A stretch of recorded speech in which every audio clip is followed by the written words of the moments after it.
फिर से स्वागत है सारथी क्लासेस के इस यूट्यूब चैनल पे। मैं आशा करता हूँ कि आप अच्छे होंगे। ठीक, आज का हमारा पहला टॉपिक है अफवाह।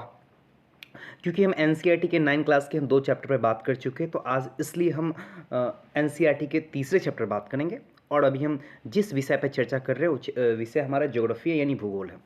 और उसी कड़ी में जो हमारे टॉपिक का नाम है उसको देख सकते हैं हम यहाँ, अफवाह मीन्स ड्रेनेज। इसी को देखते हैं, एक एक लाइन करके आगे बढ़ते हैं। अफवाह शब्द एक क्षेत्र के नदी तंत्रों की व्याख्या करती है।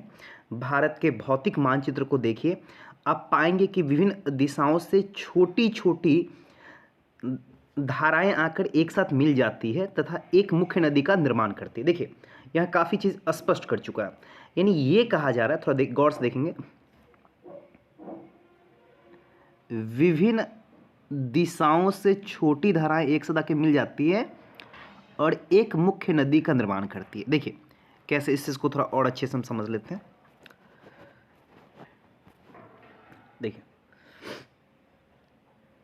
जैसे ये आपका हिमालय है, हिमालय समझ पा रहे हैं आप होंगे।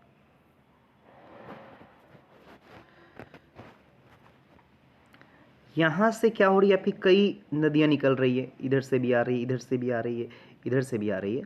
ठीक, और ये एक मुख्य नदी में मिल जाती है। ठीक, तो ये जो अलग अलग जो आप धाराएं देख रहे हैं, अलग अलग जो आप धाराएं देख रहे हैं, ये किसके उदाहरण है? अफवाह का उदाहरण है। किसके उदाहरण आपके हैं? अफवाह। जैसे उदाहरण के तौर पर अगर आप गंगा नदी को देख लेते हैं, तो गंगा नदी में कई छोटी छोटी धाराएं आकर मिलती है। इस बात को आपको समझना होगा। चलिए आगे बात करते हैं। अंततः इनका निकास किसी बड़े जलाशय जैसे झील या समुद्र या महासागर में होता है। कहने का मतलब ये हुआ कि अंततः यानी अंतिम में ये कहाँ मिल जाती है? किसी न किसी समुद्र में मिल जाती है। किस में मिल जाती है? आपके समुद्र में मिल जाती है। ठीक है, जैसे आप गंगा नदी को देख लीजिए, जैसे गंगा नदी अंतिम में कहाँ मिलती है? आपके बंगाल की खाड़ी मिल जाती है। जैसे आप सिंधु नदी को देख लीजिए, यानी इंडस रिवर को देख लीजिए, वो सबसे अंतिम में कहाँ मिल रही है? अरब सागर मिल रही है। तो इस बात को आपको देखने में, कुछ बातों को।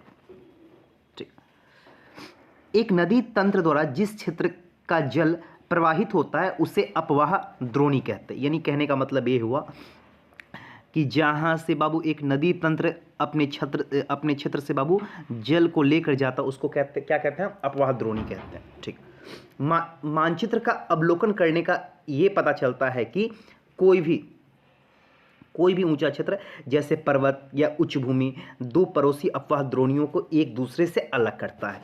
देखिए काफ़ी अच्छी बातें दी गई। देखिए अगर कोई भी ऊंचा क्षेत्र हो गया तो ये क्या करता है? दो अपवाह द्रोणी को एक दूसरे से अलग कर रहा है। जैसे याद देख लीजिए, यहाँ आप देख सकते हैं इस मैप को। देखिए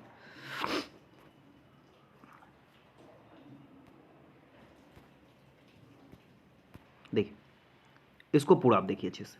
देखिए ये बीच में आपका पहाड़ है, पहाड़ है, क्या कर रहा है यहाँ? गौर से देखिए थोड़ा, मैप को गौर से देखिए थोड़ा। ये जल विभाजन का काम कर रहा है। अगर बाई दी वे अगर ये पहाड़ नहीं होता, अगर ये श्रृंखलाएं नहीं होती, तो ऐसा हो सकता था ये नदियों के जल अलग अलग दिशाओं में आगे नहीं बहते। देख पा रहे हैं आप हम? ठीक, तो इसको हम क्या कह सकते हैं? जल विभाजन, यानी वाटर डिवीजन।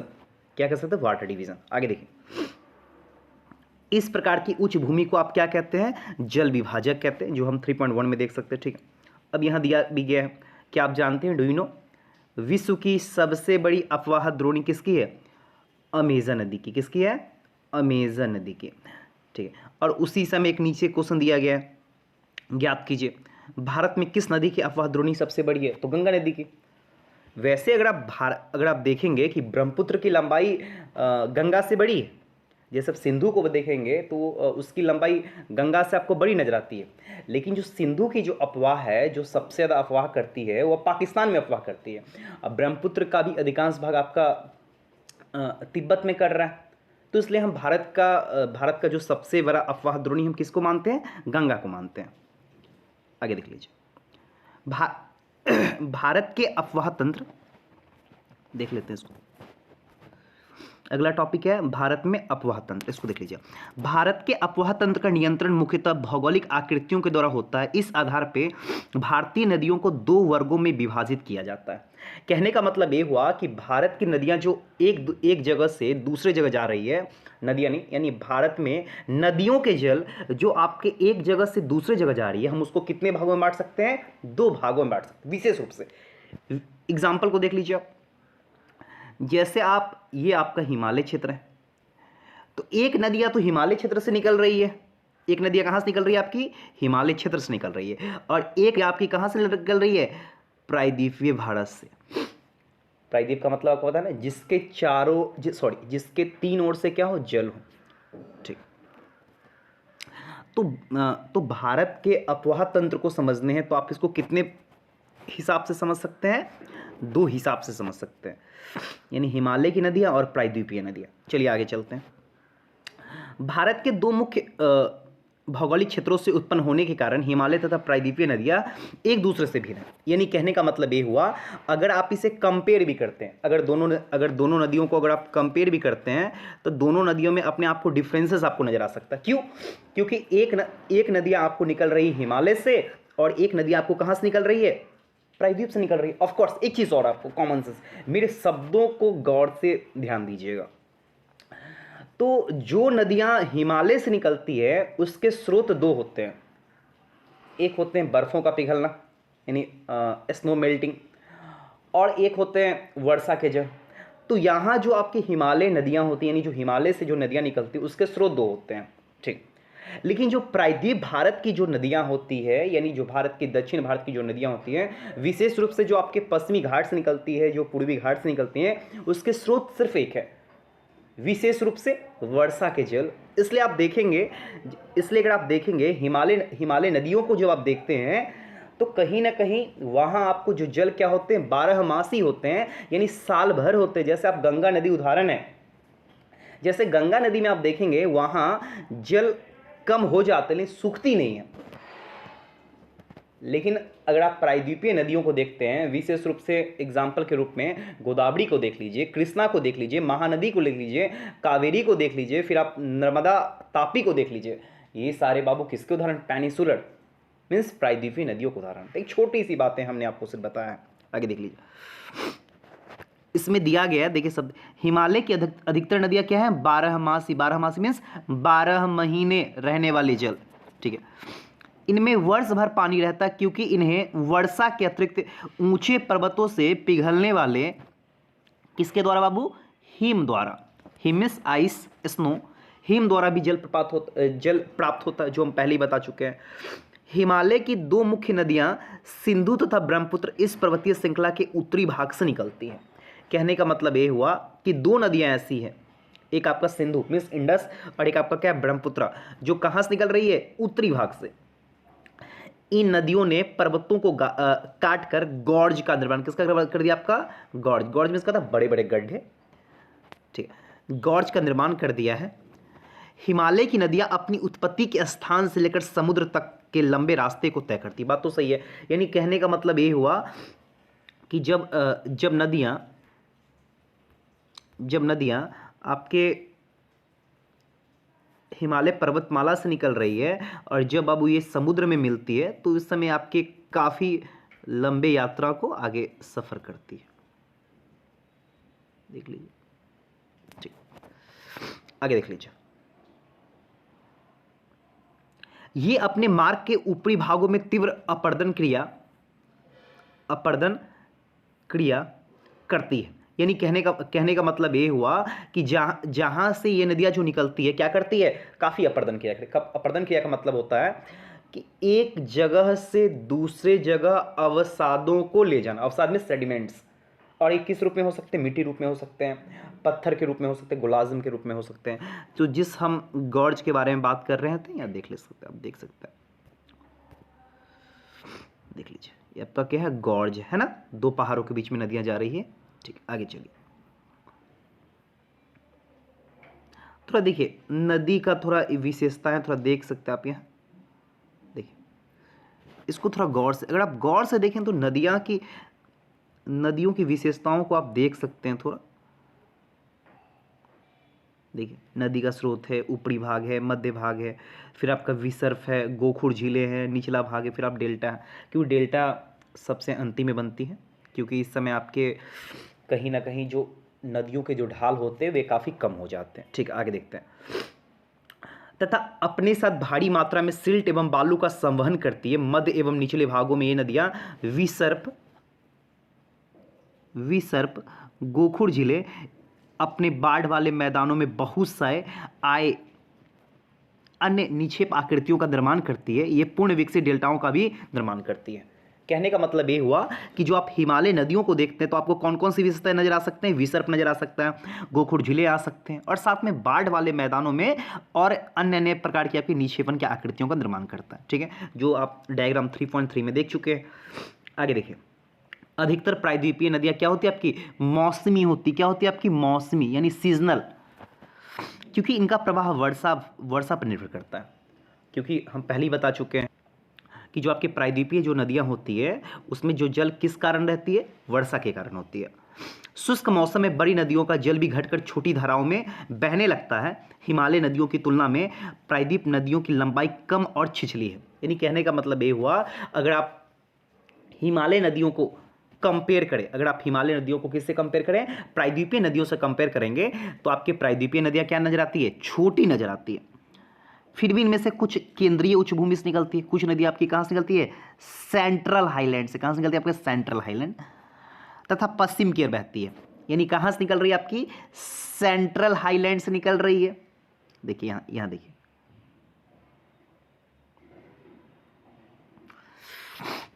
ठीक। तो ये सारा भाग आपका सेंट्रल हाईलैंड है, सेंट्रल हाईलैंड से निकल रही है और कहां जा रही है आपकी? पश्चिम की ओर। कहां जा रही है आपकी? पश्चिम की ओर जा रही है। ठीक, क्या आप इस प्रकार की दो बड़ी नदियों की पहचान कर सकते हैं? अब हमसे पूछा जाए कि दो नदियों की पहचान कर लीजिए कि जो सेंट्रल हाईलैंड्स निकलती है यानी उसके आसपास से। एक आपका नर्मदा हो गया और दूसरा आपका क्या हो गया? तापी। नर्मदा प्लस तापी। चलिए, प्रायद्वीप भारत की अधिकतर नदियां पश्चिमी घाट से निकलती है। यहाँ ये कह रहा है कि जो प्रायद्वीप भारत की जो अधिकांश नदियां हैं वे कहाँ से निकल रही है? पश्चिमी घाट से। तो आप पश्चिमी घाट का कंसेप्ट आपको पहले से पता, फिर भी आपको समझा देते हैं। ये आपका पश्चिमी घाट हो गया और ये आपका क्या हो गया? पूर्वी घाट हो गया। तो यहाँ ये कह रहा है कि जो प्रायद्वीप भारत की जो अधिकांश नदियाँ वो कहाँ से निकल रही है? पश्चिमी घाट से निकल रही है, यानी यहाँ से निकल रही है। और कहाँ जाएगी? बंगाल खाड़ी में जाएगी। ठीक, आगे देखिए, हिमालय की नदियाँ सिंधु, गंगा, हिमालय की नदी सिंधु, गंगा तथा ब्रह्मपुत्र हिमालय से निकलने वाली प्रमुख नदियाँ हैं। कहने का मतलब ये हुआ, हिमालय से निकलने वाली प्रमुख नदियाँ कौन है आपकी? है सिंधु है, गंगा और ब्रह्मपुत्र है। याद रखना होगा आपको। ये नदियाँ लंबी है, यानी इसका लंबाई काफ़ी लंबा है, तथा अनेक महत्वपूर्ण एवं बड़ी सहायक नदियां आकर इनमें मिलती। यानी कहने का मतलब ये हुआ कि इसमें काफ़ी बड़ी बड़ी नदियां आके मिलती। किसकी बात कर रहे हैं हम? हिमालय नदियों की बात कर रहे हैं। किसी नदी तथा उसकी सहायक नदियों को नदी तंत्र कहते हैं। कहने का मतलब बाबू ये हुआ कि एक जो नदी होती है और नदी में जो आके उसकी सहायक नदी आके मिलती है उससे बाबू हम क्या कहते हैं? नदी तंत्र। कैसे? जैसे ये आपकी बड़ी नदियाँ हो गई, ठीक, और इसमें बाबू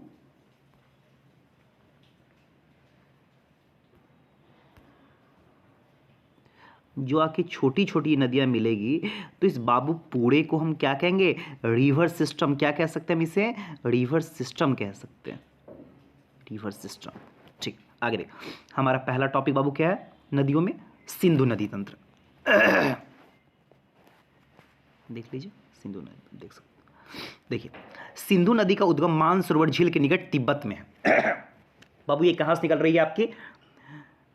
तिब्बत के आसपास से जो आपकी मानसरोवर झील है वहां से निकल रही है। ठीक, पश्चिम की ओर बहती हुई ये नदी भारत में लद्दाख से प्रवेश करती है। तो कोई आपके एग्जाम में पूछ सकता है ये नदी सबसे पहले भारत में कहाँ प्रवेश करती है? लद्दाख में। ठीक, इस भाग में ये एक बहुत ही सुंदर दर्शनीय गॉर्ज का निर्माण करती है। यानी कहने का मतलब ये हुआ, ये जो आपकी सिंधु नदी है, जब ये प्रवेश करती है एक बड़ा सा गड्ढे का निर्माण करती है। गड्ढे का मतलब, बड़े से गौड़ का मतलब क्या होता है, दो पहाड़ों के बीच का भाग। इस क्षेत्र में बहुत सी सहायक नदियां हैं, जैसे जास्कर, एग्जाम में कई बार पूछा जा चुका है, जास्कर, नुब्रा, सयोग तथा हुंजा। ये कौन है, सिंधु नदी की बाबू सहायक नदियां हैं, ट्रिब्यूटरीज है। सिंधु नदी बलूचिस्तान तथा गिलगिट से बहते हुए अटक में पर्वतीय क्षेत्र से बाहर निकलती है। यानी कहने का मतलब ये हुआ, ये क्या करती है, बलूचिस्तान तथा गिलगिट से बहते हुए अटक में पर्वतीय क्षेत्र से बाबू कहाँ हो रही है, बाहर, यानी मैदानी वाले क्षेत्रों में प्रवेश कर रही है। कहाँ, पाकिस्तान वाले क्षेत्रों में। ठीक, सतलज, व्यास, रावी, चेनाब तथा झेलम आपस में मिलकर पाकिस्तान में मिठान कोट के पास सिंधु नदी में मिल जाती है। यानी कहने का मतलब ये हुआ, आपसे कोई पूछे कि सतलज, ब्यास, रावी, चेनाब, झेलम, यानी जो आपकी पंचनद नदियां हैं वे आपके पाकिस्तान में कहाँ मिल रही है, तो क्या बोलेंगे, मिठान कोट में। आगे देखिए, इसके बाद ये नदी दक्षिण की ओर बहती है। इसके बाद नदी ये कहाँ बह रही है, दक्षिण की ओर बह जाती है, तथा अंत में कराची से पूर्व की ओर अरब सागर में मिल जाती है। तो कोई आपसे पूछे सिंधु नदी कहाँ मिलती है, तो क्या बोलेंगे, अरब सागर में मिलती है। सिंधु नदी के मैदान का ढाल बहुत धीमा, यानी जो सिंधु नदी जहाँ से बहती है उसका ढाल क्या है, काफ़ी धीमा है। ठीक, सिंधु नदी का 1/3 से कुछ अधिक भाग भारत के जम्मू कश्मीर, लद्दाख, हिमाचल तथा पंजाब में तथा शेष भाग पाकिस्तान में स्थित है। यानी कहने का मतलब ये हुआ कि जिस हम सिंधु रिवर सिस्टम की बात कर रहे हैं, तो इसका कुछ भाग बाबू आपके जम्मू कश्मीर में नजर आ रहा है, कुछ भाग बाबू आपको लद्दाख में, हिमाचल में, पंजाब में नजर आ रहा है। ठीक है, और शेष भाग बाबू कहाँ नजर आ रहा है आपको, पाकिस्तान में। 2900 किलोमीटर लंबी सिंधु नदी विश्व की लंबी नदियों में से एक है। यानी कहने का मतलब कोई आपसे पूछे कि सिंधु नदी की कुल लंबाई बाबू कितनी है, 2900 किलोमीटर है, तो कह सकते बाबू, अगर विश्व में बड़ी बड़ी नदियों के बारे में बात करते हैं, जैसे हम नील के बारे में बात करते हैं, अमेजन के बारे में बात करते हैं, जैसे ब्रह्मपुत्र के बारे में बात करते हैं, गंगा के बारे में बात करते हैं, तो उसमें सिंधु का भी एक महत्वपूर्ण स्थान आता है। यहाँ देखिए, काफ़ी इंपॉर्टेंट है, क्या आप जानते हैं, इसको देख लीजिए, डू यू नो, इसको देख लीजिए, काफ़ी इंपॉर्टेंट है, कई बार एग्जाम पूछा भी जा चुका।